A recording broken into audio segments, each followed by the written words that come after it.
Hello friends, ഞാനും മോളും കൂടെ ഒന്ന് ഔട്ടിങ്ങിന് പോവുകയാണ്. വേറെങ്ങുമല്ല കേട്ടോ, ഹോസ്പിറ്റലിലോട്ടാണ്.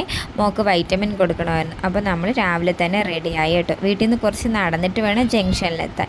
ജംഗ്ഷനിലെത്തിയ ശേഷം അവിടെ നിന്നൊരു ഓട്ടോയിൽ കയറി ബസ് സ്റ്റാൻഡിലെത്തി. അവിടെ ചെന്ന ഉടനെ തന്നെ നമ്മൾ 2 മാസ്കൊക്കെ മേടിച്ച് ഹോസ്പിറ്റലിൽ പോകുന്നതുകൊണ്ട് പിന്നെ നമ്മൾ ബസ്സിൽ കയറിയിരുന്നു കേട്ടോ. ബസ്സിൽ കയറിയിരുന്നപ്പോൾ തന്നെ മോൾക്ക് മാസ്ക് വയ്ക്കണം കേട്ടോ.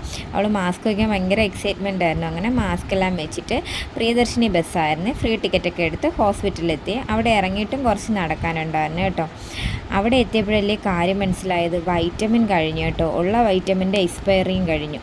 അപ്പോൾ തന്നെ എനിക്ക് മനസ്സിലായി, പട്ടി ചന്തയ്ക്ക് പോയതുപോലെ ആയിപ്പോയിന്ന്. പിന്നെ അവിടെ ചെന്നപ്പോൾ ഒരു കാര്യം അറിയാൻ പറ്റിയേ, ഞായറാഴ്ച പോളിയോ കിട്ടാത്ത കുട്ടികൾക്ക് അവിടെ പോളിയോ കൊടുക്കുന്നുണ്ടായിരുന്നു കേട്ടോ. എനിക്കിത് അറിയില്ലായിരുന്നു കേട്ടോ, ഞാൻ ആദ്യമായിട്ടാണ് ഇത് അറിയുന്നത്. പിന്നെ നമ്മൾ തിരിച്ച് ബസ്സിൽ കയറി ബസ് സ്റ്റാൻഡിലെത്തി കേട്ടോ. വേറെ സ്ഥലത്തോട്ട് നമുക്ക് പോകണമായിരുന്നു. അപ്പോൾ അച്ഛമ്മ വരണമെന്ന്, അപ്പോൾ വെയിറ്റ് ചെയ്യണമെന്ന്. പിന്നെ മോൾക്ക് ഒരു കിൻഡർ ജോയ്ക്ക് മേടിച്ചു കൊടുത്ത് അതൊക്കെ കഴിച്ചിട്ട് നമ്മളവിടെ വെയിറ്റ് ചെയ്തേ. അപ്പോൾ ഇത്രയുള്ള ഫ്രണ്ട്സ്, എല്ലാവരും എൻ്റെ ചാനൽ സബ്സ്ക്രൈബ് ചെയ്ത് സപ്പോർട്ട് ചെയ്തേക്കണേ.